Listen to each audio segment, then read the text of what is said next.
Hey guys, welcome back to Midnight Violets. Today we're talking empties. I think I'm going to make this a two-part video as it's been so long since I've done my empties that I have literally got so many. You would be sat here for far too long if I did it in one video. So I'm going to start with the makeup empties as I think they're a little bit more exciting, and then in a few days time I'll put up like the skincare, the body care, the hair care, all of that kind of stuff for you. I'm going to start with foundations because I seem to have accumulated 3. So the first one I used, that was this DHC Q10 base makeup. It's basically just a liquid foundation. This stuff is actually really good. It's got like a medium full coverage, satin finish, looks really pretty, really great for everyday wear, or you can glam it up for like a event party look. That's probably the better way to say it. And I was quite sad when this finished up. It's quite expensive, but oh so good. The shade I have is Natural Ocher, which is the lightest one they did. It is slightly too yellowy toned for me, but whatever, I still like it. Also, I am really sorry about the state of some of the packaging on these. That is disgusting. I'm not gonna like put it this close because you don't want to be seeing it any closer. But this one is another one that I really like. So all 3 foundations I finished up, I love. This one is the Maybelline Superstay Better Skin Energizing Vitamin Formula Far too long a name. Basically, it says it's flawless finish and that it makes your skin better.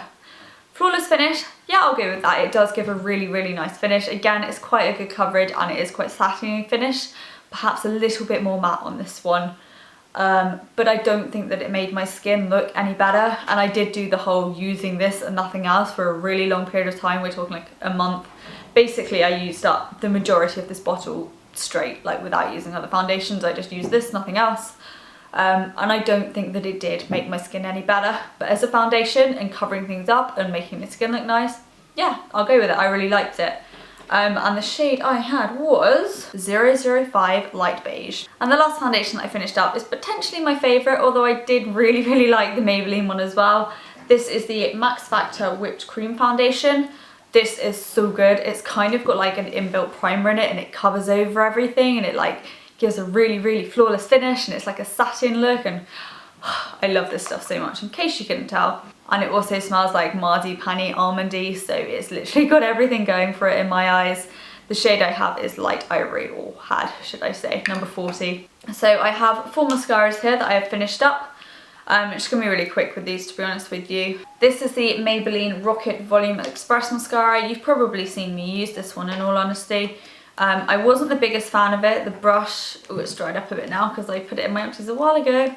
Can I get in? Yes. I wasn't the biggest fan of this. I don't like the brush. The bristles on it are really tiny, but the wand is massive. It just doesn't work for me. It doesn't work for me.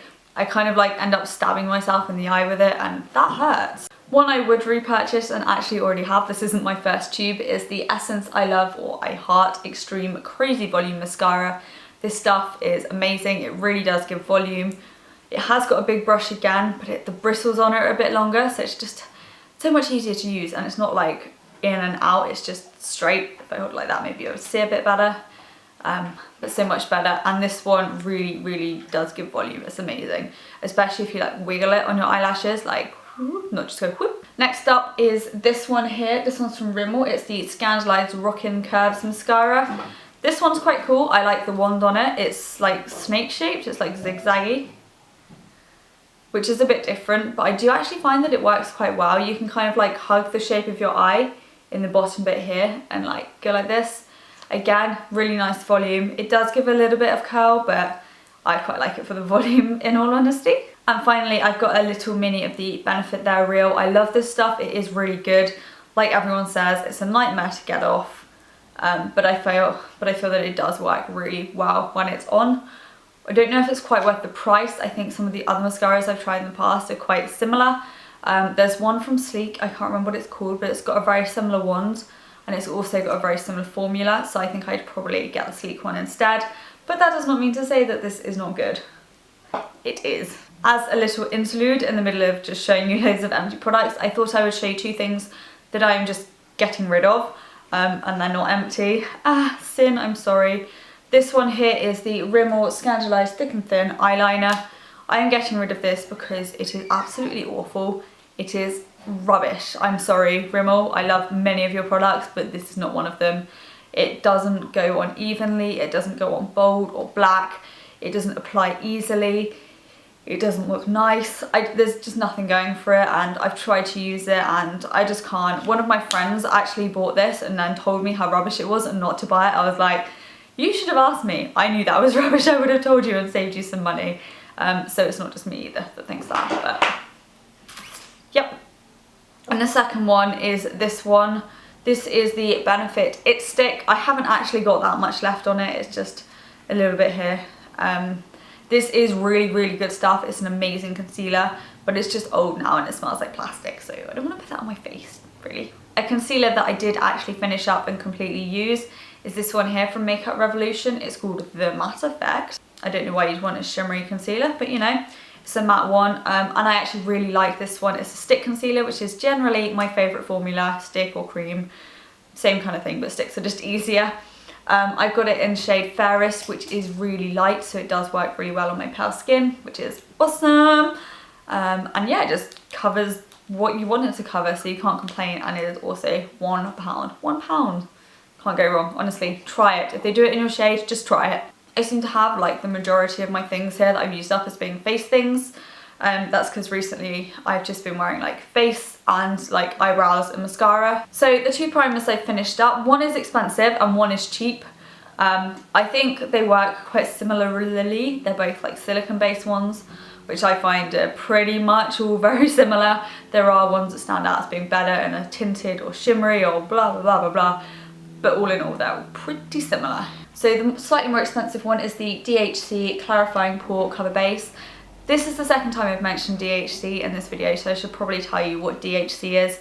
It's basically like the Asian Avon, but you can buy it online here in the UK. So, and honestly, apart from this primer, which I didn't think, it's not bad, I don't dislike it, I just don't think it's anything special, but everything else I've tried for them I have actually been really, really impressed with. Their mascara and liquid eyeliners are like perfect. And then this is the cheaper one that I finished up. This is so similar to the Benefit Professional, it's dupe worthy. So I was looking outside, there's like, I've got a French doors here, and there was like a little butterfly that just came up to my window. It was so pretty. Sorry, distraction. The Too True Pro Prime Perfect. I'm gonna keep that in, that's the closest I've managed to actually pronounce it correctly. It's basically like a dupe for the Benefit Professional, but a lot cheaper. You get a big tube and it's £5. A couple more things here from Makeup Revolution. So I've got one of the Arch and Brows. I think I use this in medium. I'm gonna have to remember soon because my stash, I literally had like a stash. I went and ordered like 5 of them and just put them in my drawers. I'm on my last one and it's got like this much left. So I'm gonna have to remember which shade I use and order some more. I have got it on today, if you're wondering. It's basically like the only thing I wear on my brows at the moment. So one end you get a pen, which I can't show you because there's nothing in there, but you can just draw it on. Really, really nice and easy and simple. And the other end you do get a felt tip. I don't personally really use this very much. In fact, this is probably, there you go, still there. Although I don't remember it being quite so red. I think it might have like decayed. Is that a good word to use? And then the other thing that I've got from Makeup Revolution is the Awesome Double Flick Liquid Liner. Yeah! This stuff is also really good. I love this. I'll probably pick one of these up when I get myself some new brow pencil thing. It's basically a double-ended eyeliner, so one end is really thick, the other end is really skinny. If you struggle doing winged eyeliner, I would highly recommend this. You can use the thick end to kind of get the thickness in the outer corner and start the shape, and then you can use the thin one just to get the definition, like on the end of the flick on the inner corner as well. And that way you don't kind of find yourself building it up and then panda eyes and whatever. And then the last couple of things now. So I actually finished up a blush. Whee! I don't know if it's the first time I finished a blush, but it is the first one in a long time. So I'm proud of myself. I finished up a blush. And it's actually a new release blush as well. This is the Max Factor Cream Blush, or Creme Puff Blush in Nude Mauve, and the name confuses me because it's not a cream blush, it's a baked blush, but it's beautiful. This was like the perfect bronzy, mauvey, kind of slightly shimmery, glowy shade. It was just so good for everyday wear, and I did wear it every day and it all went up and it's all gone. I would say that I would repurchase this, but I want to try and like use some of the things I already own first. I didn't want to like go out and buy this and just use it and nothing else again when I've got so many other blushes that I could use. And I'm really, really into my cream blushes at the moment anyway. I am loving my Stila, what are they called? The Stila, no, gone from me, but the Stila ones everyone loves. Loving those at the moment. And then finally, this disgusting thing is another empty of mine. This is the MUA Pro Base. Oh my god, I've just broken it. Well, I guess it's lucky I did this now, just as it's about to go in the bin. So this is the MUA Pro Base Prime and Conceal Powder. It doesn't prime and it doesn't really conceal, but it is an awesome powder. It's very similar to the Soap and Glory One Heck of a Blot powder, but cheaper, and it's baked as well. I love the fact that it's baked. It is one of those ones that's got like 4 different colours in it, but I don't think that it really like does anything for your face. It doesn't come off purple or green or anything on your face, and I don't think that it really does any colour correction either, but it all kind of mixes together and just works as a powder, and I loved it. So again, yes, repurchase, but no, not yet, because I need to use what I've got first. Same with everything here really, like anything that I loved, I would repurchase, but I'm not going to. So thank you so much for watching, guys. Don't forget to tune in a few days' time if you want to see the other part of my empties video. As always, thank you so much for watching. Don't forget to subscribe down below if you liked what you saw, and I will speak to you again soon. Bye, guys.